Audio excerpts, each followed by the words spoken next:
At the dawn of the 2000s, videos with Kimbo Slice blew up the internet, elevating the black-bearded giant to the king of the web brawler status. Having made it out of the ghetto, he burst onto the MMA scene and continued to crack chins, now on a professional level. He's taking his back. His whole life story resembled an action-packed Hollywood blockbuster with a tragic ending. Today we look back at Kimbo's journey, from backyard slobber knockers to global superstardom. Right across the jaw. The third one's the shot. So far, baby. That's it. Trey, I love you, boy. Fucking thing to love you, boy. Kevin Ferguson was born in the winter of 1974 in the Bahamas. As a child, he moved to the United States with his family and found a new home in Florida. The future neighborhood menace grew up in a poverty-stricken Miami suburb, surrounded by crime from an early age. You know, the neighborhood it was rough. You know, people was dying. You know, you go out to take out the garbage, you would go around the corner and you would see a foot, and you just throw the garbage in the dumpster and run back upstairs. And hey, man, just, you know. Kimbo, as his friends called him, was often bullied by peers since moving to the US. Classmates laughed at his accent, and the cockiest ones would even try to steal his lunch. Fighting back was the only option. If you want respect, you gotta give respect. And that's what I taught him. Don't let them talk to you any kind of way, and when you're talking to them, you gotta look them straight in the eye. Show him that you're not afraid, and he is not afraid. That is one child, he's not afraid. In middle school, he met Mike Ember. The teenagers quickly turned into best buds. Kimbo already weighed north of 200 pounds, was considered the toughest guy in school, and would stand up for his friend in any situation. Had a bond where, you know, if I ever needed anything, he was always there, and I did need him. And, you know, so when I was younger and I wasn't developed, I was getting beat up. And he said, you know, that was one thing that I wanted to make sure it didn't happen to anybody that I knew. Chasing the goal of becoming a football player, in high school, Kimbo moved closer to downtown Miami. By his senior year, he was one of the biggest prospects from the East Coast. But nature itself spoiled the youngster's plans. In August 1992, Hurricane Andrew hit South Florida. The 165-mile-per-hour winds shattered entire city blocks to pieces, leaving some 170,000 people homeless. Among them was Kimbo, who was forced to live in a car for the next month. The school football season was canceled. A year later, the future internet sensation entered the University of Miami, where he stayed for one semester only, due to a modest scholarship. After quitting higher education, he tried out for the NFL, but couldn't secure a spot on the Miami Dolphins' first team. Saying goodbye to his childhood dream, Kimbo would turn to the city streets to make money. He washed cars by day and worked as a bouncer at a strip club by night. 2 years had passed in this manner, until one day he stumbled upon his old friend. In the early 2000s, Mike Ember was a producer for an adult film production company. Learning about Kimbo's situation, he offered his old pal a job. From then on, the big man drove exhausted actresses around in a limo and guarded the film set.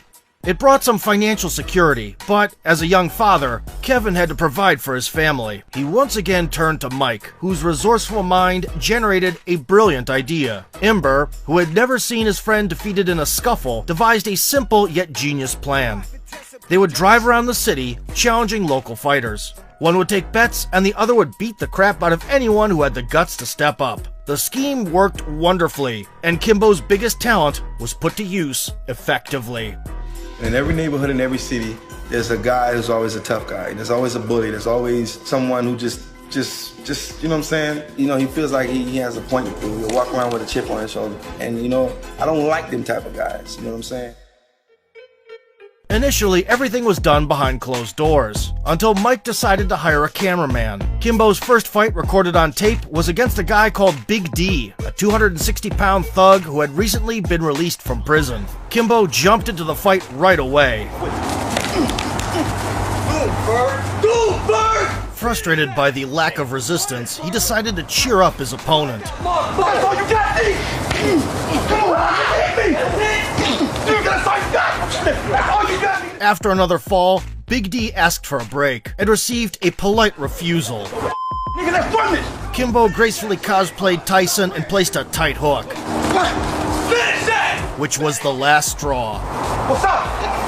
chill, dog. I'm sleeping off, dog. Ember posted the video on his website. It eventually ended up on YouTube and quickly gained millions of views. When Big D's cut-up face made rounds on the net, Kimbo was dubbed Slice. Soon, the whole world would know the slugger from Miami by that name. Kimbo continued to roam around the neighborhood, starching one tough guy after another. Oh! Leave him alone, man. Just touch him. The Colossus was terrifying in appearance, and most daredevils couldn't last even 3 minutes against him. Slice would have 2 or 3 scuffles at a time, resulting in multiple immobilized bodies.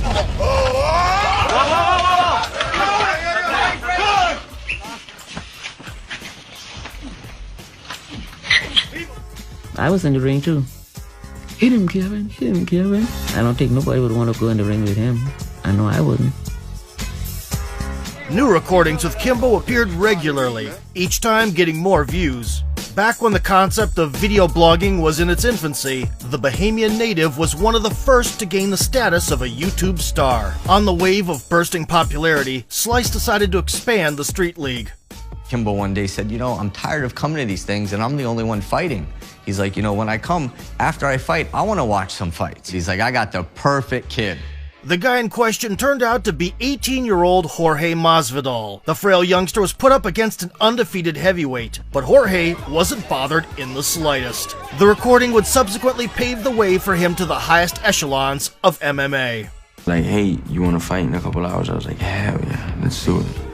I never thought it would generate the millions and millions of views that it's generated. It's one of the biggest fights that most people recognize me for still to this day. What? You heard it right there. Warriors, man. Whatever it takes. It's all about this. You gotta love this shit. The unbeaten Kimbo gained the status of the street fighting king. He had been seeking a worthy challenge for a while and finally got what he wanted. Police officer Sean Cannon Gannon was a 6-time Golden Gloves boxing champion with a bit of MMA experience. The parties agreed to a no time limit war, and the knockdown count was supposed to be 30 seconds. Kimbo kicked things off briskly. Come on, Sean! Keep working.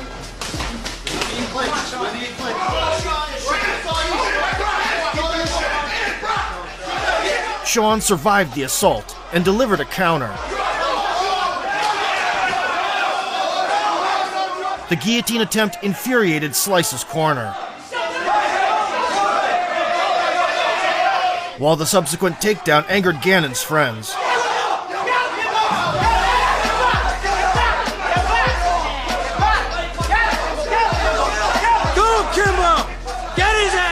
Returning to the feet visibly tired, Kimbo kept trying to find the enemy's chin. The policeman was mixing it up to the body and the head.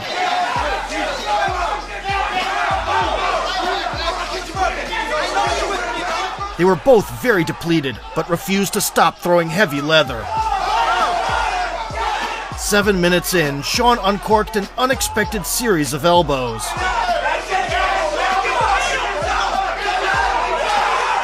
Kimbo managed to get up, only to collapse on the ground from exhaustion in a matter of seconds. Slice defied gravity again, but there was no point in continuing.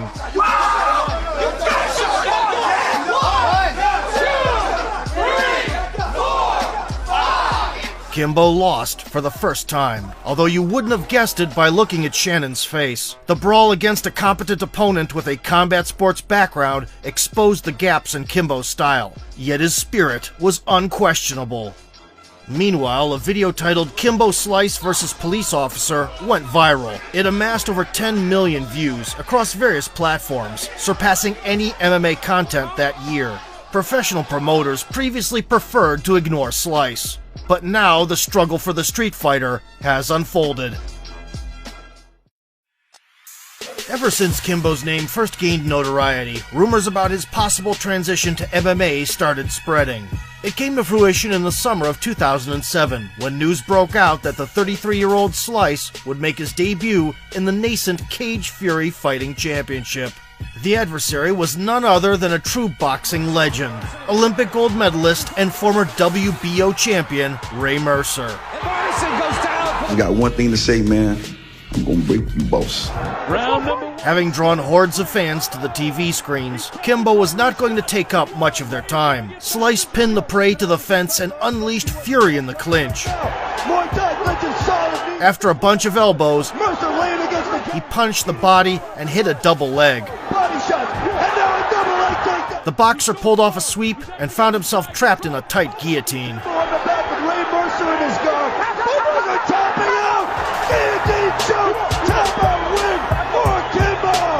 In a span of 90 seconds in the cage, Kimbo earned $80,000, an amount that many UFC mainstays could only dream of. He showed that he was able to adjust his style to MMA, and deserves to be called a mixed martial artist. Meanwhile, Slice's appearance on TV provided an unknown organization with exorbitant ratings, confirming the Bahamian's limitless star potential. It was just the beginning. So I beat Ray Mercer in 1 minute and 27 seconds, and I was a 10-to-1 underdog. With me dedicating myself to it and committing myself to something, I proved that to myself that I can do this. My future was born from there. After a spectacular debut, Kimbo was approached by the management of Elite XC.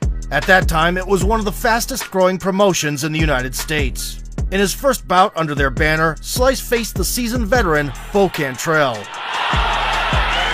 away, Cantrell, right back in there. Oh, big uppercut, and that's it. And that's it! So mind you, here's our guy who his first fight's against Mercer and his second fight's against a guy who has 20 fights. And I was concerned about it. He never was. Then people think. As soon as the bell rang, Kimbo went on the hunt. He steered the victim into an ambush and pulled the trigger. Calm, cool, collected, already a body shot, ripping away at Cantrell. This one is over before it even begins. A rear hand uppercut to the body, followed by an elbow to the head. A combo rarely seen even in modern MMA. The Bahamian got the job done in 19 seconds, and at the same time helped the rival discover his talent for drumming. Now showered with attention, Kimbo needed a unique challenge. Tank Abbott was a former street fighter himself and had successfully turned it into a UFC career. It's taking some vicious shots to the head. Oh, that's it. Back in the 90s, the wild-mannered heavyweight was the embodiment of no holds barred, but had lost his step by the time he met Slice. In a chaotic start, Kimbo landed a couple of bombs and hit the back of the head, chasing the finish. As soon as the contest continued, someone's mouth guard was found on the canvas. Before the ref had time to figure out what was happening, Slice had already thrown it into the crowd. When they finally re-engaged, Kimbo went into berserker mode. To this main event, just listen to this crowd. They actually touched gloves. Oh, that right. The kill shot blasted Tank's head. Another right across the jaw. The third one's the charm. Kimbo Slice wins the main event. The timer froze at 43 seconds, putting a stamp on one of the most brutal annihilations of the year. Right across the jaw. The third one's the... In early 2008, Elite XC signed a deal with CBS, one of the largest TV networks in the USA. For the first time, MMA was going to be broadcast on free television in prime time.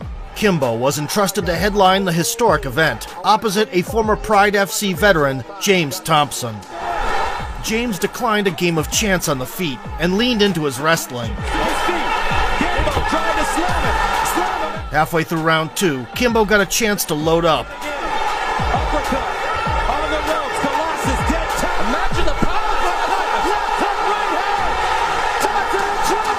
But was grounded again shortly after.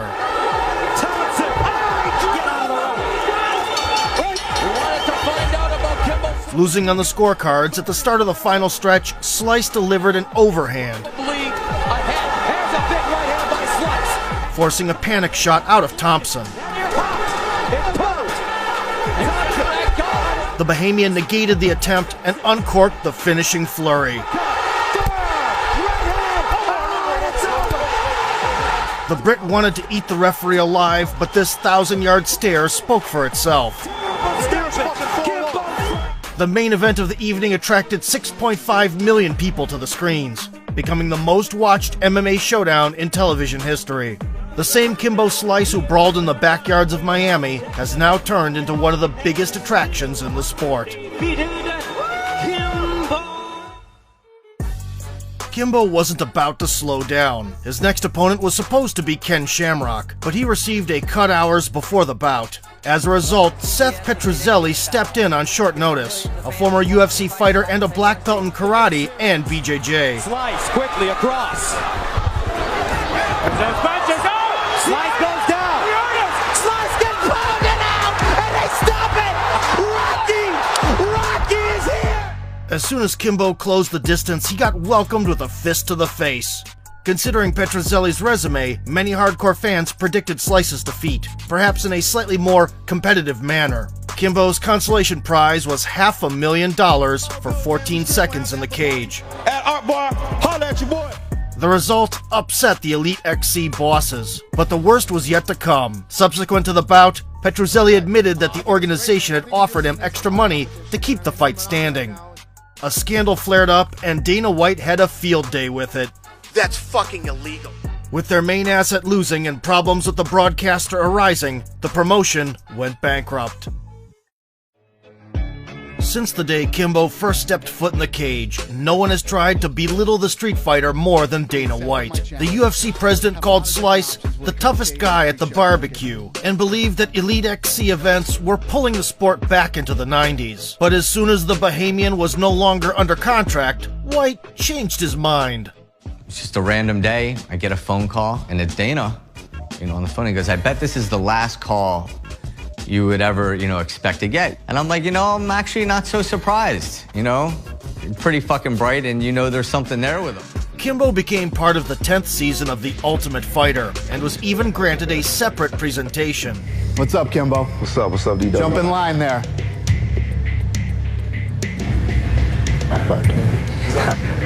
Yes. At the opening stage, he was matched up against Roy Nelson, a gut with a wicked punch, who never missed a lunge. Man. Nelson did not tempt fate by exchanging on the feet, and exploited the opponent's obvious lack of ground game. Move! Stop. Fight's done. He would go on to win the entire season. Comedian. And establish himself in the UFC for years to come. With the big right hand. Kimbo, on the other hand, did not leave the show right away. He trained with the contestants and clearly gained knowledge, as well as friends. You don't meet Kimbo Slice and not like Kimbo Slice. He was the nicest guy in the world. So obviously once he started to gain some rapport with the other fighters and started to train with them, they respected his work ethic, what a good teammate he was. Everybody liked Kimbo when he left tough. Kimbo's appearance on The Ultimate Fighter brought record-breaking views, which prompted the UFC to give him a second chance. In his debut, he faced a middle-of-the-road striker in Houston Alexander. We go! Slice hunted for the chin in his usual style.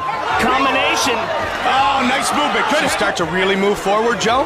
Nice jab by Kimbo. And even showed progress in the wrestling department. Houston, yep. He's taking his back. To the top. He gave his opponent a proper beating on the canvas. Big ground. The ground game if he was going to be a true MMA. Until he lost the position. Alexander's up. In the third round, Alexander went on the offensive. Alexander has one-punch knockout power. We've seen that before. Here's what. And soon dropped the Bahamian. Oh, that was a good one. Huge kick. That's the one we talked about. That was a big shot. The ending wasn't easy. Both guys are so tired, Mike. Look how slow these punches are coming. Oh, big elbow by Houston. But Kimbo didn't let the fight slip away. Wow. 5 months after the hard-earned victory, he faced Matt Mitrione, whom he knew from their time on Tough. Kimbo surprised Mitrione in the early going with an explosive takedown. Oh, goodness. Wow, what a... But got stuck in a triangle. Look at this, Mitrione secured it. Mitrione trying to finish his fight. Only his innate power helped him escape the strangle. When they stood back up, Matt implemented some low kicks. Nice, they're heavy. Oh, again. Mitrione looking to finish. Forcing Slice to shoot for the legs again. Kimbo's a tough warrior, man. Ending up on top, Mitrione took Mount and sealed the deal. And Mitrione's arms are exhausted here. It's shown. That's it. Kimbo had the courage to compete in the world's strongest league, but was clearly outmatched by elite athletes in terms of skill. No matter how hard he tried to make up for that deficit, the Street Fighter couldn't keep up with the true pros. Following the defeat, Slice was released from his contract. After leaving the UFC, 36-year-old Kimbo decided to venture into professional boxing before it became mainstream. Slice performed at smaller events, where he amassed a 7-0 record against questionable opposition. After nearly 3 years of boxing, the Bahamian hung up the big gloves. The main reason for the departure was Kimbo's desire to spend more time with his loved ones. Despite his ruthless demeanor inside the cage, outside of it, Slice was always a family man. There's a lot of them.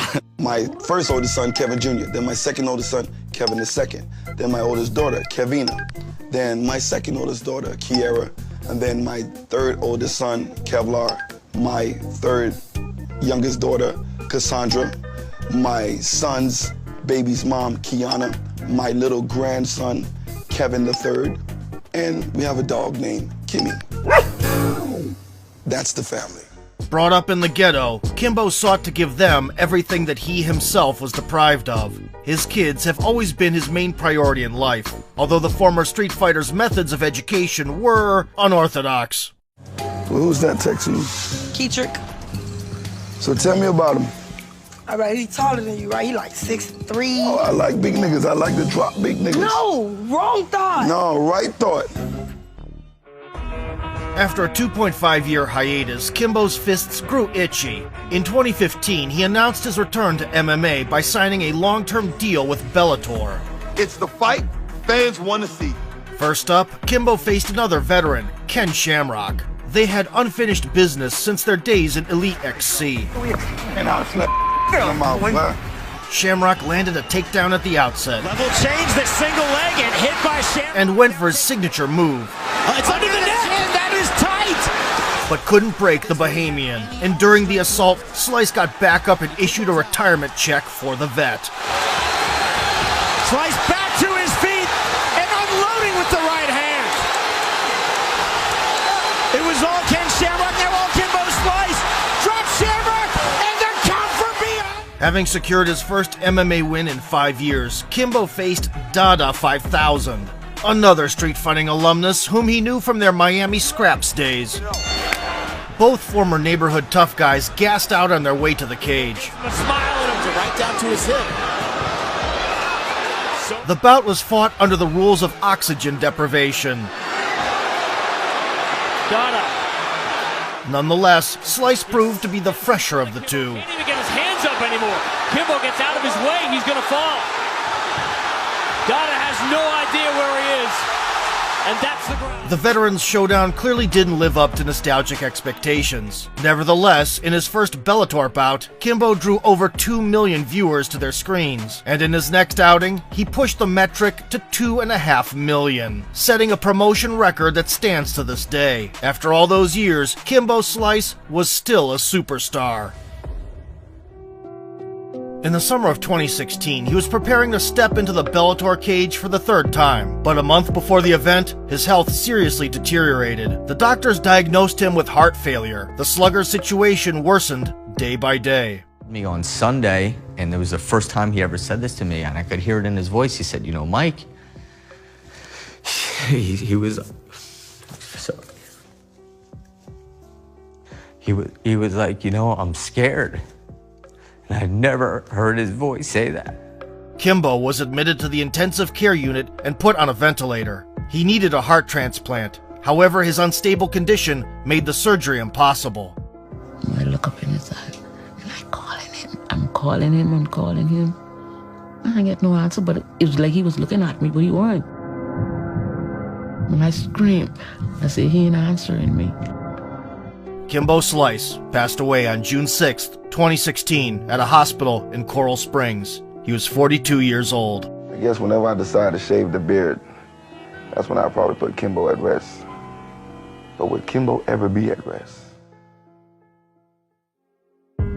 Kimbo Slice had an incredible journey from the streets of Miami to becoming a legendary figure in MMA. With millions of views online and appearances on some of the world's biggest stages, he made a huge impact on the combat sports industry. As the saying goes, there are athletes and then there are fighters. Kimbo was a fighter to his core, but also a father, son, and friend. The kind of guy you could always count on. What makes us who we are, to go up, to come down, and get up and keep on fighting. I was designed in some kind of way to win some, to lose some, but more I'm gonna keep coming. I'm gonna keep on fighting.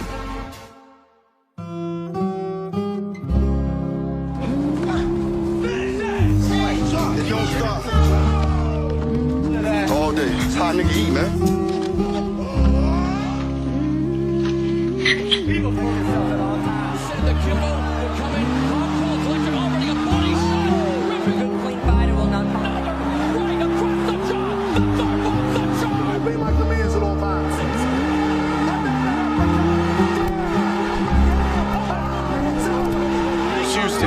He's taking his back.